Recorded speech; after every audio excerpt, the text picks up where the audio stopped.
do Evangelho de Mateus, capítulo 7, versículo 7, diz assim: Pedi e dar-se-vos-á, buscai e achareis, batei e abrir-se-vos-á. Pois todo o que pede recebe, e quem busca acha, e ao que bate abrir-se-lhe-á. Nós estamos em Mateus capítulo 7, versículo 7. Pedi e dar-se-vos-á, buscai e achareis, batei e abrir-se-vos-á, pois todo o que pede recebe, e quem busca acha, e ao que bate abrir-se-lhe-á. Pai soberano, bendito e amado, diante desta palavra eu oro, Senhor, para que o Senhor fale ao nosso coração. Nós reunidos aqui nesse lugar, pessoas que ouvem à distância, pois todos nós precisamos, meu Pai, de receber a Tua palavra. Todos nós, meu Deus, precisamos que o Senhor se faça presente no meio de nós, que o Senhor nos guarde, que o Senhor nos proteja e nos livre de todo mal.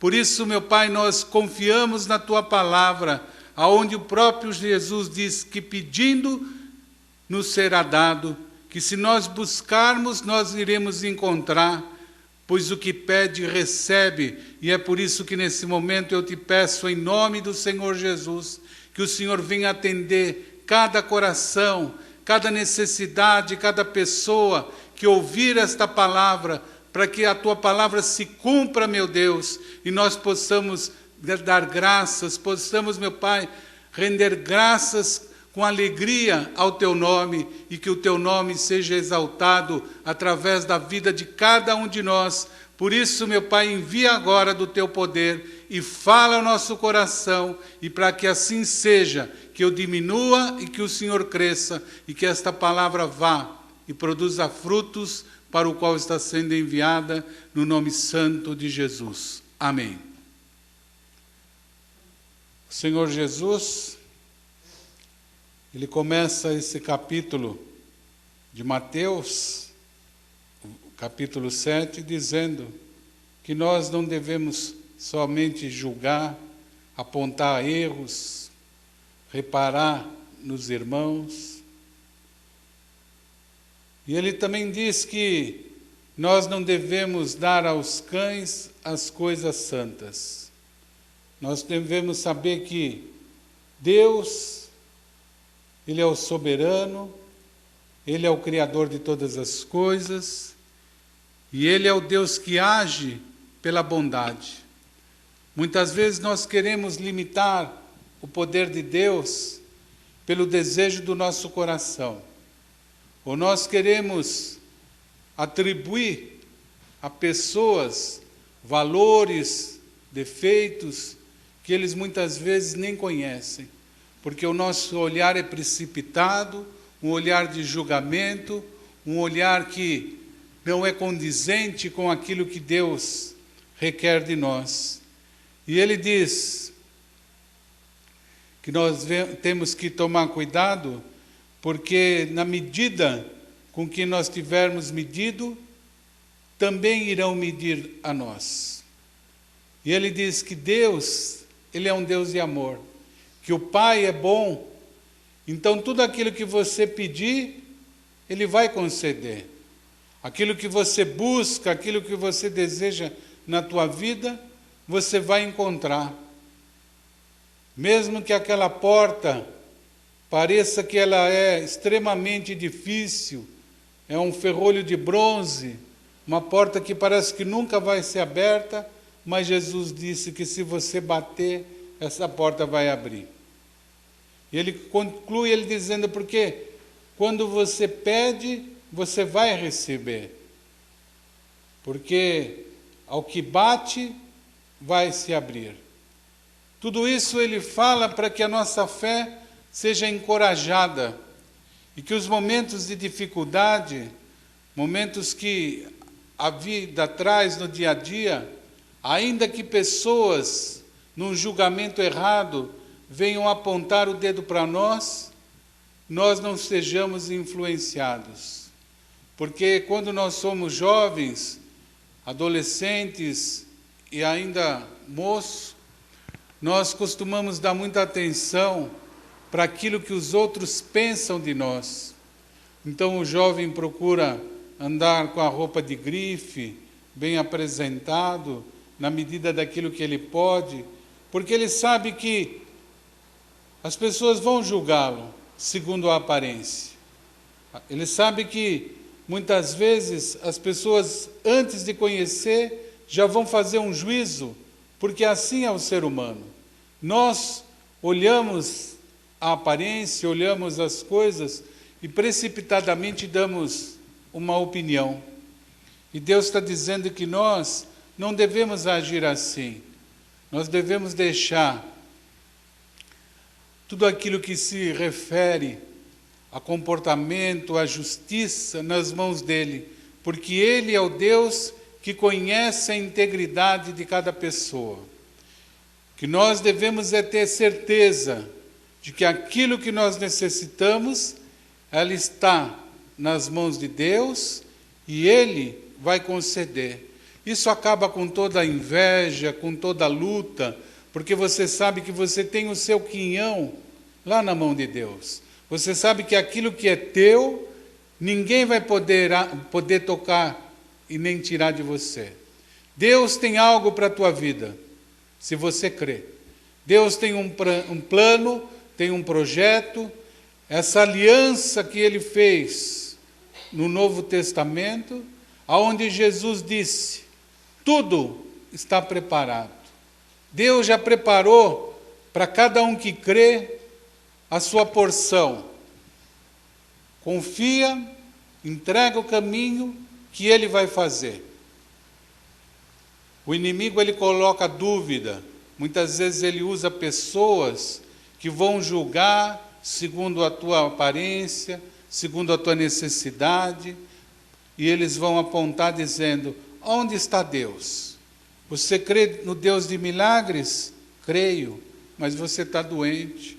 Você crê no Deus de prosperidade? Creio, mas você não tem um tostão no bolso. Você crê que Deus pode abrir as portas? Creio, mas você está desempregado. Fatos que acontecem, mas que não é para nós darmos atenção.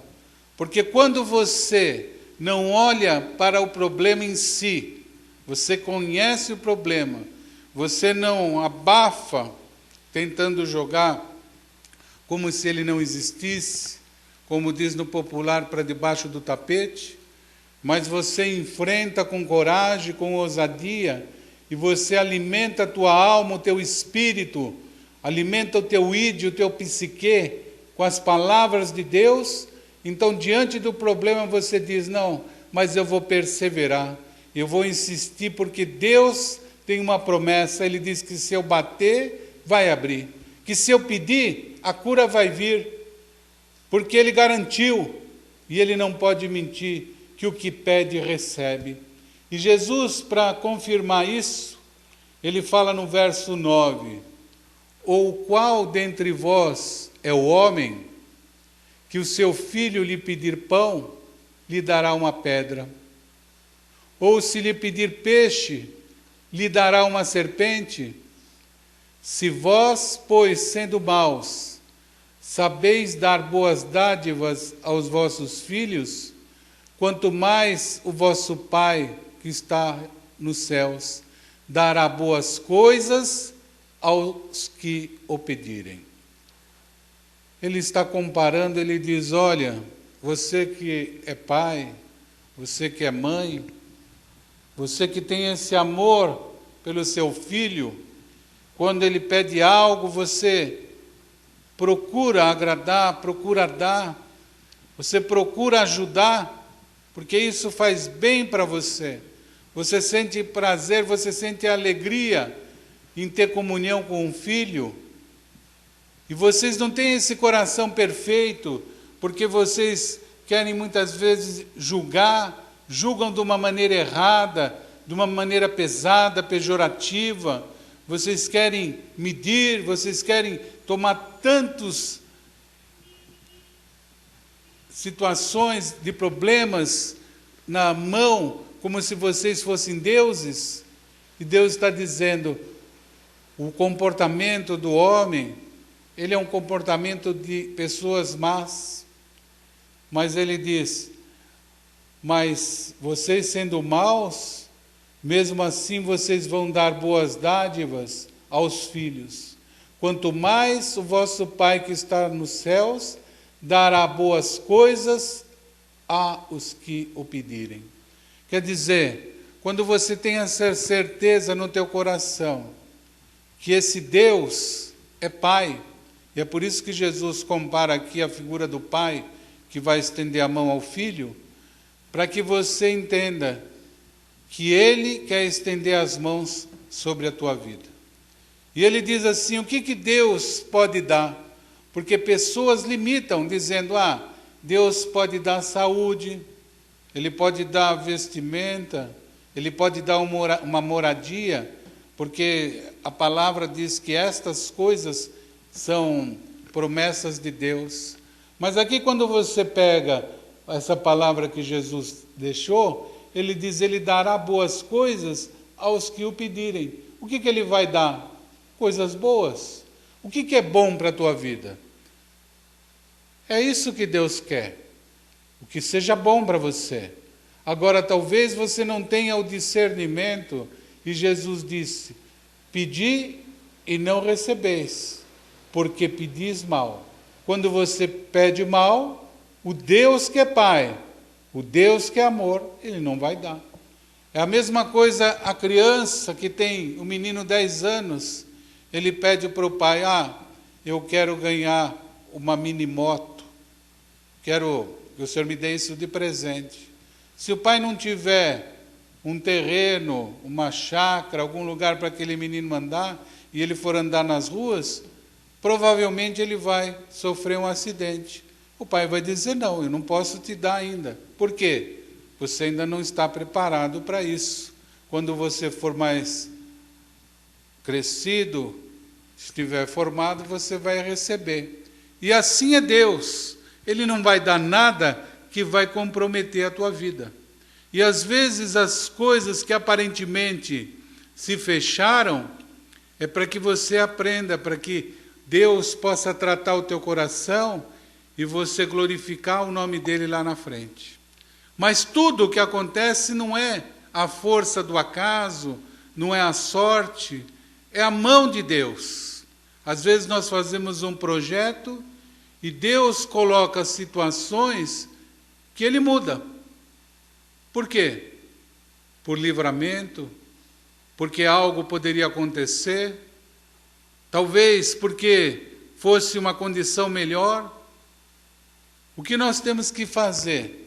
Confiar que em tudo que nós vivemos, em tudo que nós passamos, se nós estivermos na fé, na confiança de que Deus é por nós, então nada nem ninguém vai se opor. Tudo tem o controle de Deus, tudo é um propósito que Deus tem para nós. Uma certa ocasião, lá no Antigo Testamento, o profeta Elias, ele foi confrontado por um rei chamado Acabe, e esse rei ele era indiferente. Ele nem cria em Deus, nem deixava de crer. Se ele tivesse a comida boa, a mesa farta e os bens, para ele tanto fazia como fez. Como a maioria das pessoas, se elas têm um bom emprego, estão com a vida ganha, tanto faz, eles acreditam, não querem confronto, mas a mulher dele não. A mulher dele chamava Jezabel, e ela era uma sacerdotisa da deusa Astarote e de Baal, que eram deuses falsos, e ela era usada pelo inimigo, então ela queria confrontar com o profeta. Ela queria que o profeta Elias se dobrasse perante Baal. E naquela época, como eles viviam da agricultura, você sabe que para a terra produzir tem que ter água no tempo certo. E Elias foi até Acabe e disse: olha, vocês estão afrontando o Deus vivo, então pela minha palavra a chuva vai cessar. 3 anos e meio vocês não vão ver água, vai ficar aqui uma sequidão. E Deus falou para Elias: pode sair desse lugar, porque vai haver seca. E Elias foi, achou um lugar que tinha um ribeiro, que era água corrente. Ali ele bebia água, e diz que todo dia pela manhã Deus mandava os corvos levar pão e carne para Elias. Um milagre do Antigo Testamento. Então Deus cuidava de Elias.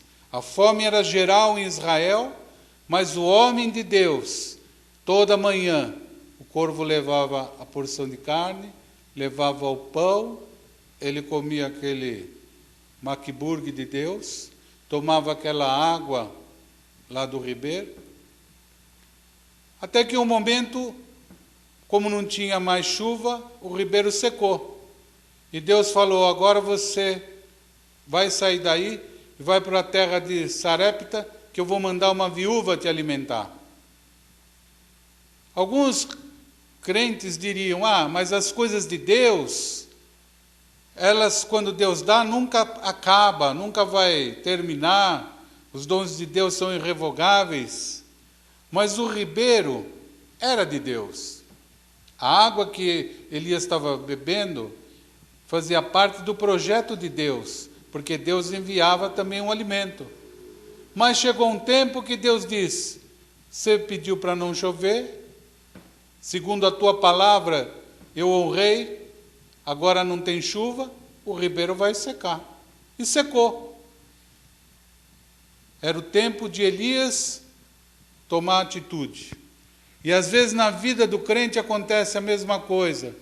Você tem um bom emprego, você tem um bom carro, você tem uma boa casa, de repente algo acontece, a tua vida dá um giro, parece que você perdeu algo.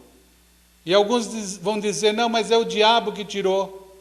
Mas não foi o diabo que tirou a água do Elias, foi o próprio Deus.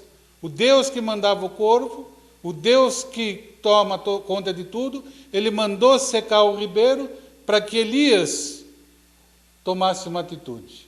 E às vezes na nossa vida acontecem certas coisas, porque Deus quer que você tome uma atitude para que Ele possa te dar o melhor. Para que você não fique estabilizado, estacionado naquele maná do dia a dia, do cotidiano. Então, quando acontece algo que você não entende, nem por isso você deve murmurar e achar que Deus não está com você. Porque Jesus disse: olha, ainda que você for lá no mais alto monte, ou fizer a tua cama lá no mais profundo abismo, eu lá estarei com você, eu lá estarei com você, eu nunca te deixarei.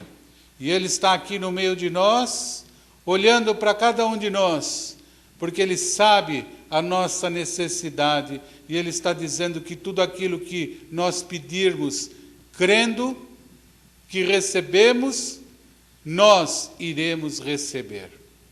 Essa é a palavra verdadeira de Deus.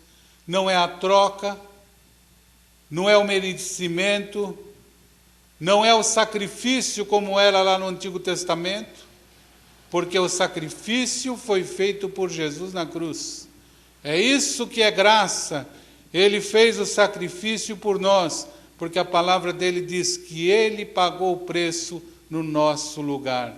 Aquele preço que era dado em holocausto, aquele preço que era dado em ofertas, que era dado através do cordeiro, do bode, da rolinha, do pombinho, Jesus pagou lá na cruz. Quando Elias orou diante dos 450 profetas de Astarote e 450 profetas de Baal, porque Deus tinha mandado, depois que ele fica lá em Sarepta, os 3 anos e meio, Deus fala para Elias, agora você volta lá e fala para o Acabe que vai chover novamente. Por que Deus falou para Elias voltar lá em Israel e falar para Acabe que ia chover novamente? Porque senão aqueles profetas iam pegar a glória de Deus e falavam, olha aqui, vocês fizeram sacrifícios e oferta. Jezabel ia falar, olha aí, Baal respondeu, está chovendo. Elias falou que não ia chover, mas olha aí, está chovendo. Deus não divide a glória dele com ninguém. Deus mandou que ele fosse de volta e falasse para Acabe, se prepara, porque vai vir chuva. E choveu. Deus honrou a vida do profeta Elias. E quando Elias volta para lá, ele manda que ele chame todas as pessoas de Israel lá no monte. Eles sobem, todos os homens, e Elias fala, agora vocês podem fazer aí os pedidos, fazer o holocausto, oferecer o sacrifício para Baal, para Astarote, fazer as suas danças, fazer tudo o que vocês quiserem, que eu quero ver se vai cair fogo do céu. E eles ficaram das 9 da manhã até as 3 horas da tarde, dançando, oferecendo sacrifícios, se retalhando, e não acontecia nada. E Elias dizia, olha, talvez ele esteja ocupado, talvez ele foi atender um outro pedido, talvez ele tenha ido ao banheiro, talvez algo aconteceu, mas podem continuar. Quando foi 3 horas da tarde, que era o horário que o povo de Israel tinha que fazer o sacrifício, que eles faziam às 9 horas da manhã, às 3 horas da tarde, aí Elias disse, agora é a minha vez. 900 profetas ali ao redor, ele pega 12 pedras e ele coloca uma acima da outra, representando as 12 tribos de Israel. Daí ele faz um rego em volta das pedras, joga água nas pedras, joga água naquela vala que ele construiu, coloca o holocausto em cima das pedras, e ele ora a Deus, e o fogo cai do céu. E aqueles povo que estava ali diz, só o Senhor é Deus. Foram consumidos os 900 profetas dos deuses estranhos, 450 de Baal, 450 de Astarote, deixaram de existir. E a glória de Deus prevaleceu, porque Deus honrou a vida de Elias. Eu falei tudo isso por quê? Porque era comum oferecer o sacrifício 9 horas da manhã, oferecer às 3 horas da tarde. Quando Elias ofereceu o sacrifício às 3 horas da tarde, o fogo caiu do céu. Era o Antigo Testamento. Jesus foi crucificado às 9 horas da manhã. Ele ficou agonizando na cruz até às 3 horas da tarde. Às 3 horas da tarde, ele entregou o seu espírito e diz, está consumado. Na hora do segundo sacrifício, ele foi o sacrifício vivo. Acabou. Ali ele diz, quando o meu sangue for derramado, é a nova aliança na cruz. Não tem mais sacrifício em espécie, em animal, nem nada. Tudo é na antiguidade. E hoje, como ele pagou o preço lá na cruz, então ele deixou nós com a ousadia de não precisarmos fazer o sacrifício. E ele diz, apenas você pede e vai te dar. Você busca e você encontra. Você bate e se abre. Porque essa é a lei do Novo Testamento. É a graça de Deus que opera na vida daquele que crê. E ele diz, porque se vocês, sendo maus, sabem dar boas coisas aos filhos, quanto mais o Pai que é bom dará boas coisas àqueles que pedirem. Então você tem que ter a ousadia de pedir a Deus e confiar que Deus é amor e que Ele vai estender as mãos no momento certo, no tempo certo, e a tua vida vai ser usada para exaltar o nome do Senhor. Glória a Deus.